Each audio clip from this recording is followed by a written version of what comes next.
Avec l'aide d'Akadosh Baruch Hu, on va parler des lois de Birkat Hamazon pour les femmes.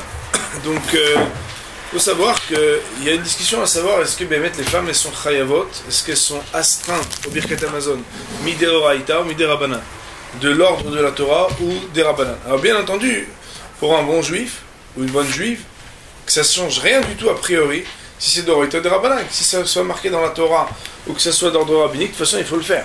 Oui, mais. Étant donné que dans le Shulchan Aruch lui-même, il mentionne cette ambiguïté, alors les femmes seront tenues de dire le Birkat Hamazon, mais elles ne pourront pas acquitter quelqu'un qui est chayav de Horaïta. Autrement dit, quelqu'un comme un homme, mais pas n'importe quel homme, mesdames. Un homme qui est chayav de Horaïta, qui a mangé suffisamment pour être astreint à rester le Birkat Hamazon de la Torah, tout à l'heure on va expliquer dans un instant, alors les femmes ne pourront pas l'acquitter. C'est pourquoi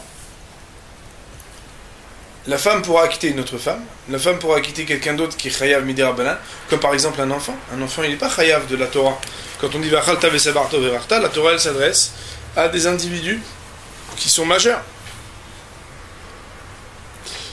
Et donc la femme ne pourra acquitter que ceux qui sont chayav midé rabbanan. Autrement dit, si un homme a mangé et qu'il est obligé, donc il est astreint de dire le Birkat Hamazon parce qu'il est repu, alors la femme ne peut pas la quitter. Par contre, s'il n'a pas mangé suffisamment, ou bien qu'il a mangé mais qu'il n'a pas bu suffisamment d'après certaines opinions, alors la femme pourra la quitter. Par contre, alors que la femme normalement ne doit pas acquitter son mari quand il a bien mangé et qu'il est rassasié, elle l'a fait, alors il sera quand même acquitté, il n'aura pas besoin de refaire. Donc j'explique pourquoi. On n'a pas tranché que la femme est chayav que des rabbanan. On a tranché que la femme, il y a une ambiguïté sur son chiyuv. Et puisqu'il y a une ambiguïté dans les deux sens, c'est qu'a priori, elle ne doit pas faire plus que des rabbanan. Mais si elle l'a fait a posteriori, quelque chose qu'elle n'aurait pas dû faire, c'est-à-dire qu'elle a été plus loin que ce que normalement il lui est possible de faire pour l'obligation de la Torah, du Birkat Hamazon qu'elle n'a pas, alors quand même, on va dire que la personne est acquittée. Si les femmes, concernant la bénédiction, il y a une bénédiction dans nos Delecha, où là-bas, on cite Brit Betorah, Chaim Mazon. On parle de Britra Shechatam Tabiv Sarenu, l'alliance d'Akadosh Baruch Hu, donc qui avait été contractée avec Avraham Avinu sur le corps, sur la chair de l'homme, puisque l'homme est le Brit Mila. Ou bien, ce qu'on dit, Berit Vetorah, l'alliance de la Torah, quelque part la femme elle a ni l'obligation d'étudier la Torah comme le mari, ni de l'autre côté, elle ne porte pas avec elle la Brit Mila. Et pourtant, est-ce qu'elle doit ou non réciter le Birkat Hamazon, incluant cette partie qui a priori ne se justifie pas autant que si c'était un homme qui l'a récité?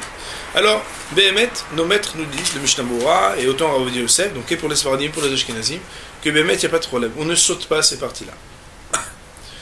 Concernant Retse Vachalitenu, le Shabbat, si une femme en semaine a un doute est-ce qu'elle a fait Birkat Hamazon ou non, d'après le principe qu'on a dit, normalement si c'était une obligation de la Torah, il y a un principe qui dit qu'un doute concernant quelque chose de la Torah, on refait. D'ailleurs, un homme qui a un doute est-ce qu'il a fait Birkat Hamazon ou non, il doit recommencer Birkat Hamazon. Eh bien une femme qui a un doute est-ce qu'elle a fait ou non Birkat Hamazon, elle ne recommencera pas le Birkat Hamazon. Par contre, si une femme est certaine qu'elle n'a pas dit Retse Vachalitzenu, au même titre que les hommes, le premier et deuxième repas du Shabbat, ils recommencent le Birkat Hamazon, alors, de la même manière, les femmes, si elles se rappellent trop tard qu'elles n'ont pas dit Retse dans le Birkat Hamazon, alors elles recommenceront, et ce donc comme on l'a dit, pour le premier et deuxième Birkat Hamazon. Concernant le Ya'alev et Yavo de Yom Tov, alors le Ya'alev et Yavo de Yom Tov, à part le premier soir de Pesach, les femmes n'auront pas à recommencer le Ya'alev et Yavo donc du Birkat Hamazon. Maintenant, une halakha qui n'est pas assez connue, et c'est à la vérité, c'est la raison pour laquelle je voulais parler de ce sujet. Bien entendu, c'est délicat de parler d'un sujet si on parle à moitié, donc il n'était pas question de parler que du Zimoun, si on n'allait pas parler aussi du Birkat Hamazon. Mais ce que je voulais vous dire, c'est un hidouche que les femmes ne savent pas souvent. C'est qu'il y a des cas de figure où les femmes sont astreintes aussi aux zimoun. Alors on va, Bess Hashem, citer le Shulchan Aruch. Il est marqué dans le Shulchan Aruch.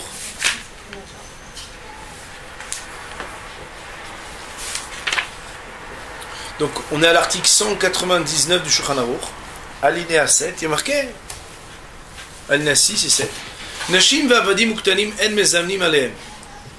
Les femmes, les serviteurs, donc serviteurs cananéens, vous savez qu'ils se trempent au mikvé et qu'ils font la brit mila, ils ont les mêmes mitzvot que les femmes, uktanim et les enfants, en mezamnim alehem. On n'a pas le droit de les associer aux zimoun. Ça veut dire que si on est deux et qu'il y a une femme, si on est deux et qu'il y a un serviteur, si on est deux et qu'il y a un enfant, à part pour les Sfaradim à partir d'un certain âge, mais pour les Ashkenazim en aucun cas, on ne pourra pas associer comme troisième personne pour faire la tierce franche du zimoun. Qu'est-ce que c'est que le zimoun? Je pense que c'est pas tellement la peine de le définir, parce que je pense que vous savez de quoi on parle, mais très succinctement, le zimoun, c'est une formulation plurielle de la bénédiction qui normalement est prononcée au singulier du Birket Hamazon. Quand on dit Birket Hamazon, on dit Birket Hamazon à Kadosh Baruch Hu. Mais quand on est plusieurs, un peu comme un trio, on va entonner ensemble le Birket Hamazon. Et le zimoun, le mot zimoun qui veut dire une invitation, va dire, alors il y en a qui vont le dire en hébreu, il y en a qui vont le dire en yiddish, il y en a qui vont le dire, Avlan venivrech le malka ila kedisha. Allons-y, on va maintenant, comme si on disait let's en anglais, allons-y, on va maintenant faire le Birket Hamazon. D'ailleurs, en Alsace, ils ont l'habitude, ou même Mishnah Bora l'amène, de dire Wir wollen benchen, pour dire allons-y maintenant, on va faire le bench, on va faire le Birket Hamazon. On s'invite tous ensemble à dire ben voilà Rabotai, on va faire le Birket Hamazon. Le zimoun, c'est donc une bénédiction qui est prononcée à plusieurs et qui fait un jeu de questions-réponses entre celui qui invite, le mezamen, et ceux qui vont être invités. Il y a un zimoun à 3, il y a un zimoun à 10 qui est différent.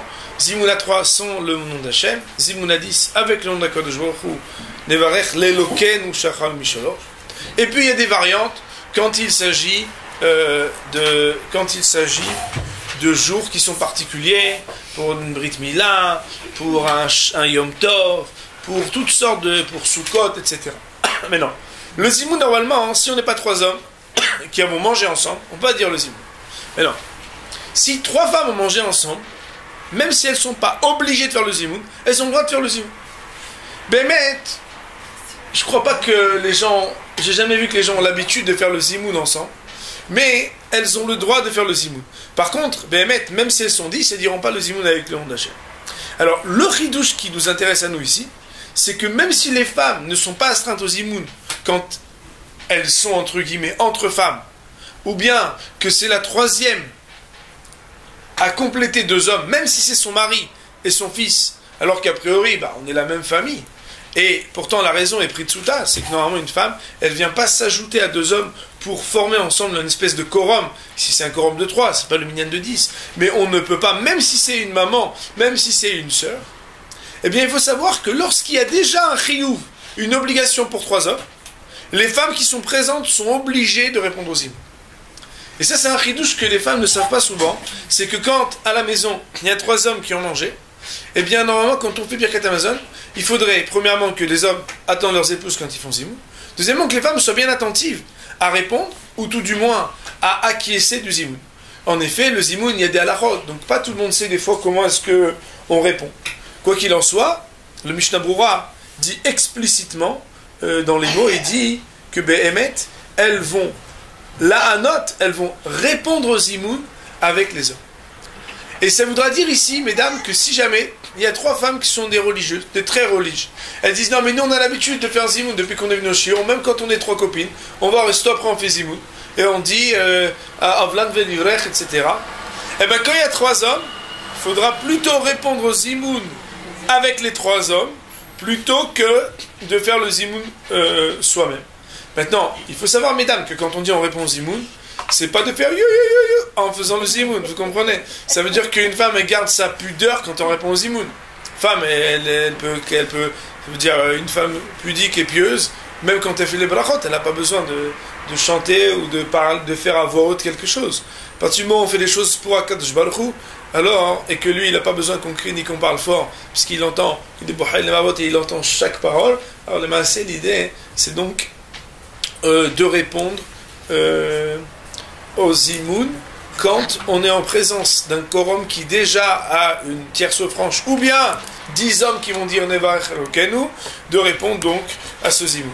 Donc c'était le hidouche, je pense que pas tout le monde sait, et qui est quand même très intéressant de savoir et très important, c'est que ça voudrait dire aussi, mesdames, que quand quelqu'un il mange à table, il y a 3 hommes qui ont mangé, de la même manière que normalement on ne se sépare pas d'un zimoun, quand on est 3 hommes, alors ici il y aura des précautions à prendre pour pouvoir quitter la table, c'est-à-dire que on préférera normalement que le zimoun soit déjà prononcé avant de quitter la table, sinon qu'on procède ou qu'on utilise des procédés qui permettent qu'à la base on dit je m'assois à table mais pas pour m'associer afin d'avoir le zimoun, c'est un tnaï que Rav Moshe Feinstein permet la halakha ou le maaseh.